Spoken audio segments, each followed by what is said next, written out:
You wish you'd saw this earlier. Climate change has been on the forefront of every discussion for the past decade, but as the globalists begin to implement their plans to tackle this emergency problem, the quality of our lives is constantly deteriorating, inflation is at an all-time high, and we're being taxed for ridiculous stuff under the guise of environmental protection. One thing that's good, however, is the rise of opposing voices to such absurd agendas, such as Jordan Peterson. You'll see how he destroys the narrative that has been forced on us time and again. Before I delve deeper into that, just watch this clip. Have you all noticed that food has become much more expensive?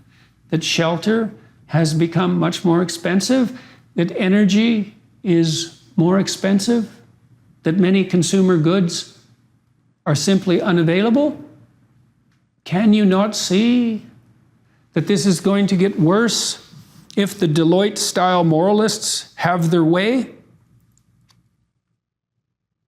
How much short-term pain are you going to be required to sustain?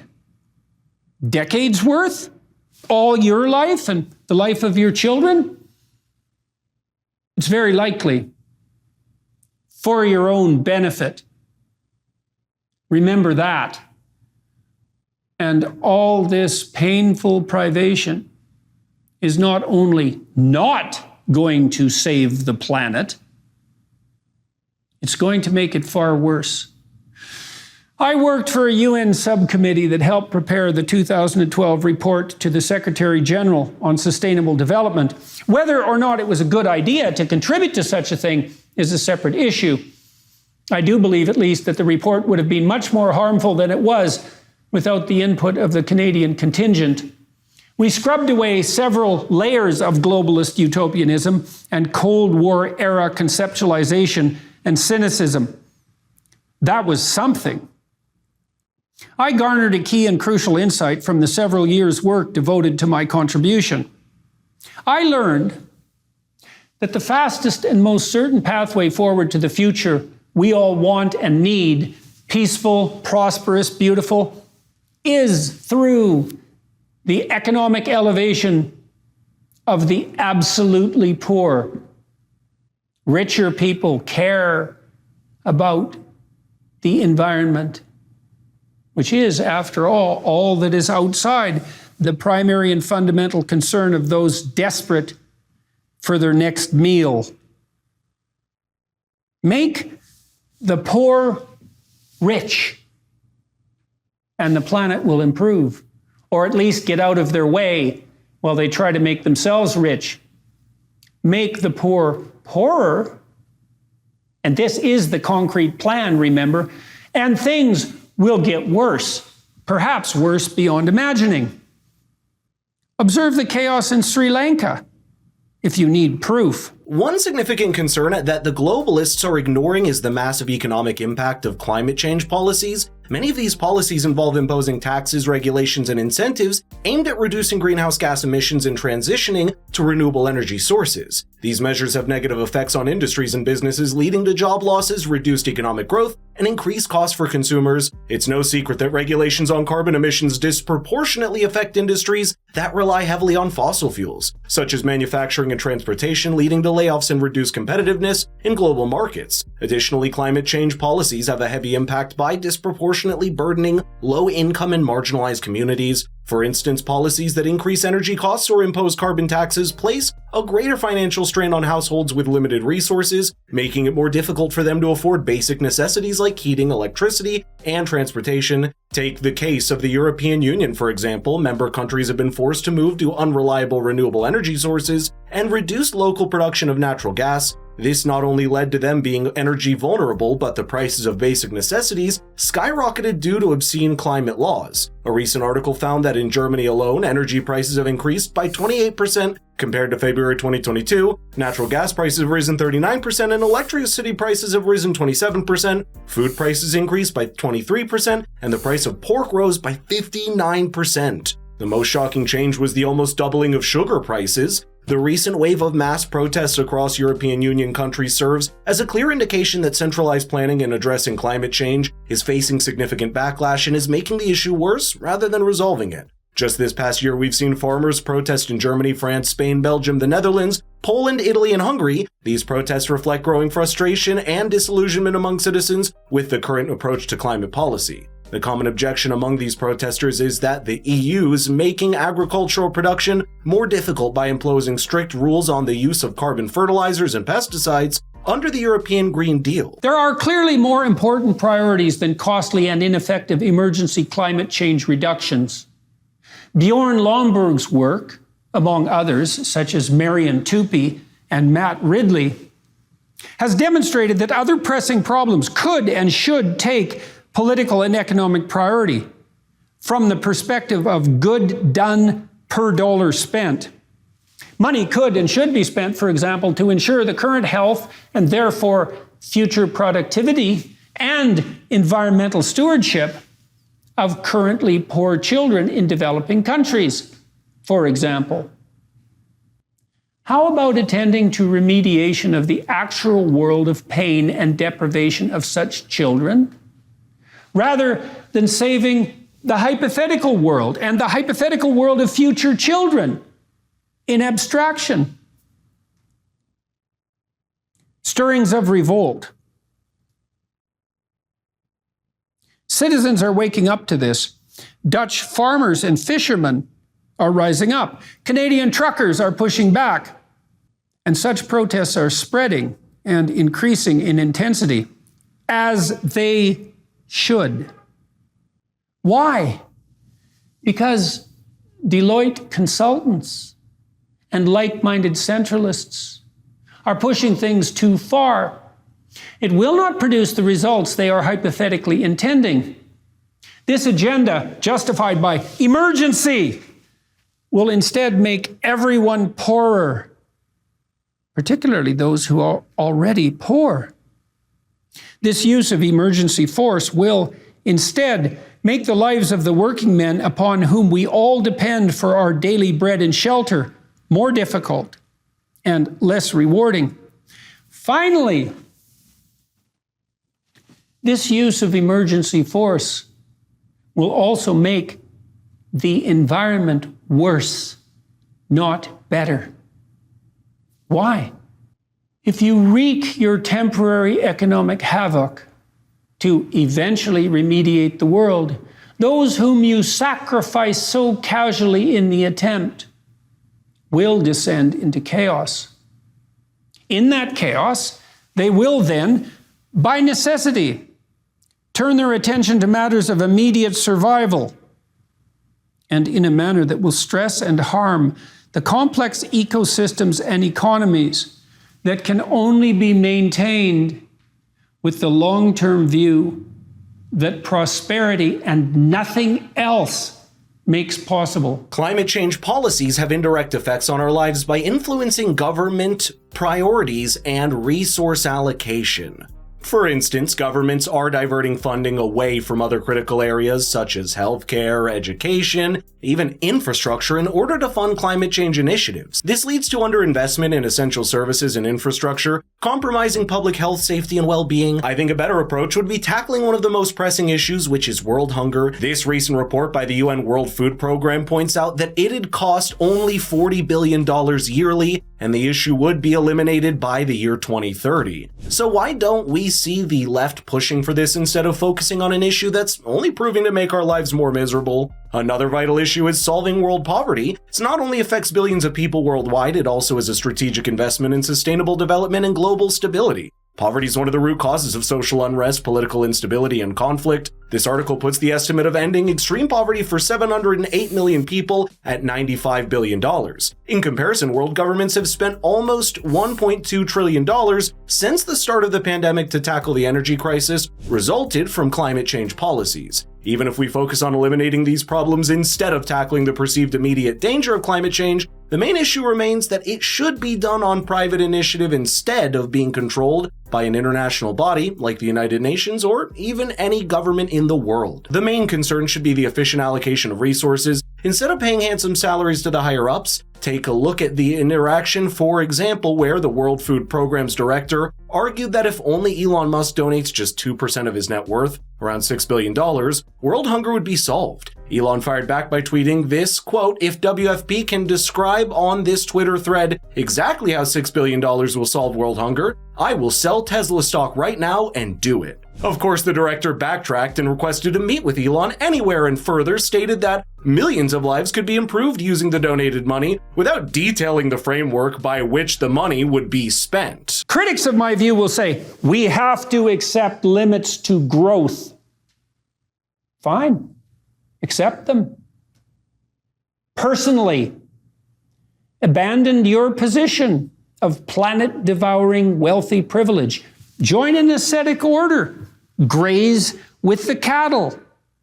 Or, if that's too much, and it probably is, then purchase an electric car, if you want one. But no diesel-powered emergency backup vehicle or electric-powered generator for you. Buy some stock in Tesla. That's probably the best bet on that front. But you don't approve of the likes of Elon Musk, do you? Stop flying. Stop driving, for that matter. Get on your bike instead in your three-piece business suit. In the winter, if you dare, I'll splash you with icy and salty slush as I drive by in my evil but warm Ford Bronco SUV and help you derive the consequent delicate pleasure of your own narcissistic martyrdom. Save the planet with your own choices. But quit demanding that the rest of us blindly follow your diktats. Quit demonizing and castigating us merely because we don't just happily cede to you all the extant power. We're not evil just because we don't believe that you are omniscient. We're not evil just because we don't want you to assume omnipotence and omnipresence too. There is simply no pathway forward to the green and equitable utopia that necessitates the further impoverishment of the already poor, the compulsion of the working class, or the sacrifice of economic security and opportunity on the food, energy, and housing front. There is simply no pathway forward to the global utopia you hypothetically value that is dependent on force. And even if there was, what gives you the right to enforce your demands on other sovereign citizens equal in value to you? That's a baffling point, right? Why don't we see climate scientists and activists like Greta Thunberg practice what they preach? If they are true to their values, they have the moral responsibility in reducing their carbon footprint to align with the environmental advocacy. They can lead by example and inspire others to do the same. These people are followed by a lot of people worldwide and have significant power to shape public opinion. As such, their actions carry symbolic weight and can signal a commitment to environmental protection. I think it's only fair they switch to more sustainable modes of transportation, which force the urgency of addressing climate change. Another activist that's pushing the climate change agenda is none other than Bill Gates. Although the billionaire invests heavily in clean energy initiatives, he also owns 4 private jets, a seaplane, and a helicopter. The billionaire defends himself by stating that he's not part of the problem. That's pretty hypocritical if you ask me. But who am I to judge? Another thing climate change scientists and activists ignore is the unintended environmental consequences that climate change policies can have. For example, the widespread adoption of biofuels as an alternative to fossil fuels has led to deforestation, habitat deconstruction, and increased food prices. Similarly, large-scale renewable energy projects such as hydroelectric dams and wind farms can disrupt ecosystems and have adverse effects on wildlife populations. These unintended consequences highlight the importance of carefully considering the environmental trade-offs associated with climate change mitigation strategies. The New Jersey Ocean Wind 1 project is a clear example of this, which not only has a negligible effect on the global temperature reduction, but it will also cost $74 billion to produce unreliable energy through building an offshore wind farm. The project is in the early construction phase, and the residents of New Jersey are already voicing their objections to it since it's having a negative effect on the marine ecosystem. Quote, residents mention the recent increases in whale deaths, the potential harm to the tourism industry from destruction of historic view sheds, and the lack of transparency from the state regulator. An alternative solution. A better way forward would be to prioritize the problems that beset all of us on this still green, functional, and increasingly abundant planet, with the requisite focus and attention demanded of a true political class elected by the people, capable of and willing to look at everything, trying to fix where necessary, trying to maintain as much freedom and autonomy as possible, and stop simply capitalizing narcissistically on the mere appearance of action, knowledge, and virtue.